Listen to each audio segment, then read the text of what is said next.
Hello, chess team. We're going to come at you from the black side of the openings today. And one of the things we need to look at is we were already learning a little bit about e4. How do we defend against e4? Well, we've talked about this before, where when you see e4, I prefer you all to play a flank pattern in c5. And the reason why we do that is because an open Sicilian can be created by knight to f3, knight to c6, pawn comes, pawn takes, knight takes. And let's go ahead and walk through that real quick. Let's go ahead and take a good look at that so I don't talk where you all don't hear what I'm really saying. We'll just throw the pattern out there. The best case scenario for us, especially you all not having as much information on how to deal with cramped situations, where we would take, and they would take here. Now, I've argued with you guys that the best move at this point, you can move knight to f6, which is computer's going to tell you this is the best move. Okay? But I also like this move. And this variation, it is not a good idea, as you can see right here where the knight comes back, right? So once the knight comes here, then the queen's got to move again, you lose your tempo. So we go here, knight f6, the pawn can get pushed, but then we have the knight. So that's why this makes sense here. But if we truly want to stick with our goals and the way we play, in this moment, the best movement would be a6. And this is also, it comes into our Taimanov variation, but if you look it up, you also might see that it's called the Sicilian Kan at this point. Things will change, and it'll change its name based upon a few things in the Sicilian.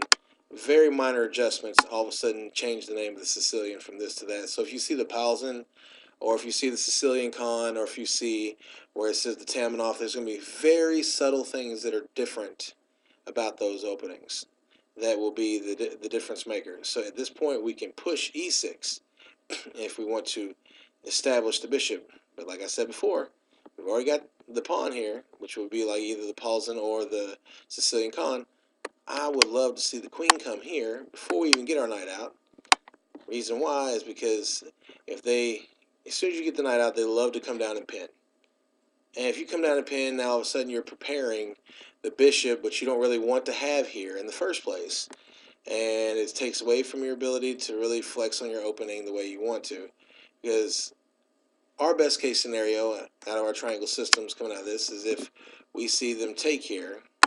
That way we can recapture, build e6, then build d5, make our push with our triangle. So looking at this point, with it being the queen to here, you're also covering the e5 square, which is what white wants to break. If white makes the break at e5 and it's supported well, it often really cramps the position for black. So you got to be prepared for that.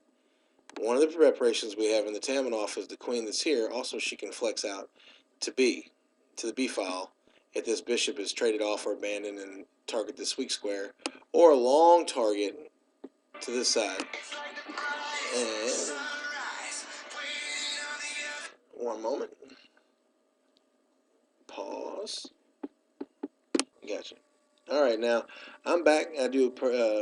Sorry about the pause in that moment. I had to take a real quick call, but in this point, we are now established that this is a open Sicilian in which white's waiting to play the bishop to here. So we're going to go ahead and set at this point.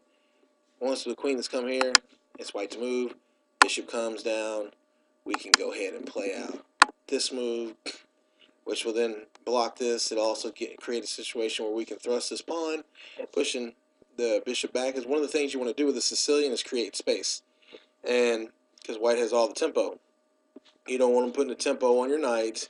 Before you even develop the knight side of the board, you want to make sure you've got the queen side going really well. This is a good idea of what it looks like to run the Taimanov the correct way.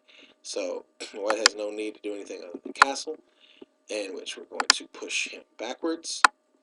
And once the bishop goes to here, and there's no need to keep pushing this down. We're not at a point where that's even going to be remotely effective. They push the pawn, bishop hides back there, long bishop all game long. We're waiting for a good time to push this move right here, d5. But until then, we're going to continue to make idle threats to the minor pieces, as well as develop and develop and develop to where we can get this knight out. This knight may actually sit more comfortable right here, and then swing it. It might sit more comfortable on e7, then swing over here to g6 to be used this way. And the best part about this, say this go ahead and trades off at this point of the game. You do not have to exchange with the pawn. If we would have done it before we thrusted this piece, we would have taken with the pawn so we could build a center in our triangle system. But like this, you can just take with the queen. This knight cannot attack you at all. Nothing can come to the square to even affect you. Then you can line up this bishop. This is the weak point here at that point. When this knight comes to e7, then g6, if we ever get to a point where we can run it to either one of these squares, we'd have a third piece attacking this square right here. So this is one variation of the Taimanov that we really got to, hope that we get to. We've pushed the space back. We have more space on the queen side. We're developing the king side. We're not castled yet, but we are definitely lethal enough to be at the point where if we do castle, that we will have everything in play. We have activity, which activity is very important, as well as we have enough room to play our game. And the queen's protected. Everything's protected, and we have really created a real weakness out of this light square bishop because of all these pawns. We're actually taking up most of the light squares. As you can see, we're a powerful light square attack. And light square defense. It actually goes both ways. So you may see rook slide here, put more pressure.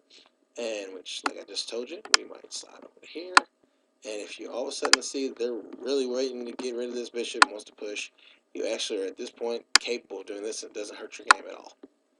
In which they pull back, you can castle. This here puts a better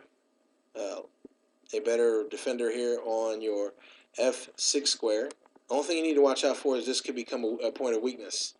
So you don't want to thrust here. You don't want to thrust to one square for whatever reason. You want to hold it as long as possible. Queen's already protecting it. And get this bishop involved on this side of the board. Just keep eyeing down this way. Eventually we can push this pawn, trade off, get the rook involved. Now you'll have the rook and long bishop, long queen, and another long bishop going this direction. That's the entire point of the Taimanov, is to be able to run the board from queen side to king side and get the rook involved if possible, while marginalizing the use of this light square bishop. And that will be the conclusion of this video.